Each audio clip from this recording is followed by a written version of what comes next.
എന്തായാലും ഈ ഒരു സീസണിലെ ആദ്യത്തെ സെറ്റ് പീസ് ഗോൾ അടിച്ചിരിക്കുകയാണ് കേരള ബ്ലാസ്റ്റേഴ്സ്. അതെന്തായാലും ഒരു പ്രാക്ടീസ് മത്സരത്തിലാണെന്നേ ഉള്ളൂ.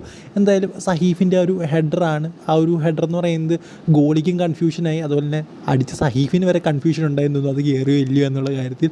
എന്തായാലും അഡ്രിയൻ ലൂണയുടെ ആ ഒരു സെറ്റ് പീസ്, ആ ഒരു ഗോൾ, അതൊക്കെ മനോഹരമായിരുന്നു. കൂളായിട്ട് കേരള ബ്ലാസ്റ്റേഴ്സ് ഫോക്കസ് ചെയ്യുന്നത് ഒഴിഞ്ഞു നിൽക്കുന്നത്, അതായത് വേക്കൻ്റ് ആയിട്ടുള്ള വിങ്ങുകളിലേക്കാണ്. അതായത് മിഡ്ഫീൽഡിലേക്ക് ബോൾ എത്തുമ്പോൾ ആ ഒരു മിഡ്ഫീൽഡിലേക്ക് കൂൾ ആൾക്കാരെ എന്താ പറയുക അട്രാക്റ്റ് ചെയ്യുക. അതായത് മിഡ്ഫീൽഡിലെ ഒരു സൈഡിലെ വിങ്ങിലേക്ക് കൂളിൽ എതിർ ടീമിലെ പ്ലേയേഴ്സിനെ അട്രാക്റ്റ് ചെയ്യുക, എന്നിട്ട് ഒഴിഞ്ഞിരിക്കുന്ന അപ്പുറത്തെ വിങ്ങിലേക്ക് പെട്ടെന്ന് ബോൾ സ്വിച്ച് ചെയ്യുക, എന്നിട്ട് അവിടുന്ന് അറ്റാക്ക് ചെയ്യുക. എന്താണ് കേരള ബ്ലാസ്റ്റേഴ്സിൻ്റെ കൂളിലും നമുക്ക് ഈ ഒരു കളി കാണാൻ സാധിച്ചത്. അതിന് KP രാഹുലിന് 2 അവസരങ്ങൾ അങ്ങനെ കിട്ടിയിരുന്നു, ബട്ട് അദ്ദേഹത്തിന് അത് ഗോൾ അടിക്കാൻ സാധിച്ചില്ല. ഒരെണ്ണം എന്ന് പറയുന്നത് നല്ല ചാൻസ് ആയിരുന്നു, ഉറപ്പായിട്ടും ഗോൾ അടിക്കേണ്ട ഒരു അവസരമായിരുന്നു, പക്ഷേ അത് ഇതിന് ഗോൾ അടിക്കാൻ സാധിച്ചില്ല. പിന്നെ നമ്മുടെ നോവ സദീക്കും കുറേയധികം അവസരങ്ങൾ ലഭിച്ചു. അതിലൊന്നാണ് നമ്മുടെ അഡ്രിയൻ ലൂണയുടെ സ്ഥിരം ശൈലി. അദ്ദേഹം പ്രഷർ ഇട്ട് ബോൾ മേടിച്ചു, എന്നിട്ട് അതുകൊണ്ട് ഫ്രണ്ടിലേക്ക് പോയി, എന്നിട്ട് നോവ സദീക്ക് കൊടുത്തു.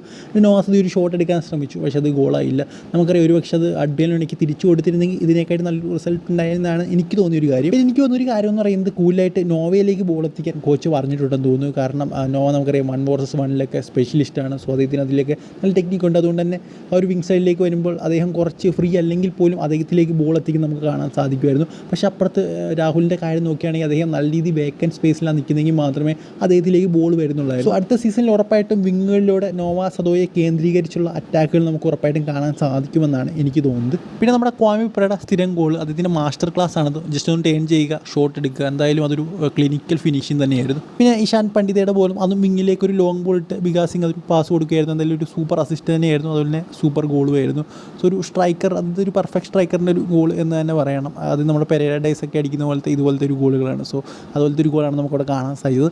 പിന്നെ എടുത്ത് പറയേണ്ട ഒരു കാര്യം എന്ന് പറയുന്നത് സോംകുമാറിൻ്റെ ആ ഒരു മിസ്റ്റേക്ക് ആയിരുന്നു. അതൊരു മിസ്റ്റേക്ക് തന്നെയാണ്. അദ്ദേഹം റിയാക്ട് ചെയ്യാനെടുത്ത ടൈം എന്ന് പറയുന്നത് കുറച്ചേറെ പോയി. ഒന്ന് ഡിഫ്ലക്ട് ചെയ്ത് വന്നെങ്കിൽ പോലും കുറച്ചുകൂടെ നേരത്തെ അദ്ദേഹം റിയാക്ട് ചെയ്യേണ്ടായിരുന്നു. അദ്ദേഹത്തിന് റിയാക്ട് ചെയ്യാൻ പറ്റിയൊരു സമയം അവിടെ ഉണ്ടായിരുന്നു, ബട്ട് അത് ലേറ്റായി പോയി. സോ അതൊക്കെ വളരെയധികം ഇമ്പോർട്ടൻ്റ് ആണ്. അതൊക്കെ നമ്മൾ ഉറപ്പായിട്ട് ക്ലിയർ ചെയ്യണം. സോ ഒരു സമ്മറി എന്ന് പറയുന്നത് കേരള ബ്ലാസ്റ്റേഴ്സ് കൂടുതലും ലോങ് ബോളിലേക്കാണ് നോക്കുന്നത്. അതായത് ഒരു വിങ് ഫ്രീ ആക്കുക, മിഡ്ഫീൽഡിലേക്ക് ബോൾ വരിക, ഒരു വിങ് ഫ്രീ ആക്കുക, അവിടേക്ക് ഒരു വേക്കൻറ്റ് സ്പേസിലേക്ക് ബോൾ എടുക്കുക, അവിടെ നിന്ന് അകത്തേക്ക് കയറുക. അതായത് പിന്നെ വിങ്ങിലേക്ക് പോകുന്നില്ല, അത് അകത്തേക്കാണ് കൊണ്ട് കയറുന്നത്. സോ അത് ഭയങ്കര ഡേഞ്ചറായിട്ടുള്ളൊരു അറ്റാക്കിംഗ് രീതിയാണ്. സോ ISL നമുക്ക് ഇതുപോലത്തുള്ള അറ്റാക്കുകൾ കാണാൻ സാധിക്കുമെന്നാണ് എനിക്ക് തോന്നുന്നത്. കൂടുതലും ഇതുപോലുള്ള അറ്റാക്കുകളായിരിക്കും കാണാൻ സാധ്യത. പിന്നെ നോവ സദയിലേക്ക് കൂടുതൽ കേന്ദ്രീകരിച്ച്, അതായത് നോവ സദ ഏത് വിങ്ങിൽ, ലെഫ്റ്റ് വിങ്ങിലാണ് അദ്ദേഹം കളിക്കുന്നത്, ആ ഒരു വിങ്ങിലേക്ക് കൂടുതൽ പാസ് ഇട്ട് അദ്ദേഹത്തിൻ്റെ ഒരു 1 vs 1 കൂടുതൽ സിറ്റുവേഷൻ ഉണ്ടാക്കിയെടുക്കുക. അദ്ദേഹത്തിൻ്റെ ക്രോസസും അങ്ങനെയുള്ള സാഹചര്യങ്ങളൊക്കെ നമുക്ക് കൂടുതലും കാണാൻ സാധിക്കും. സോ ഈ ഒരു വീഡിയോ ഇത്തുള്ളൂ. ഈ ഒരു മാച്ചിനെ കുറിച്ചുള്ള നിങ്ങളുടെ അഭിപ്രായം ഉറപ്പായിട്ടും കമൻറ്റ് ബോക്സിൽ പറയുക. അടുത്ത വീഡിയോയിൽ കാണുന്നവരെ ഗുഡ് ബൈ.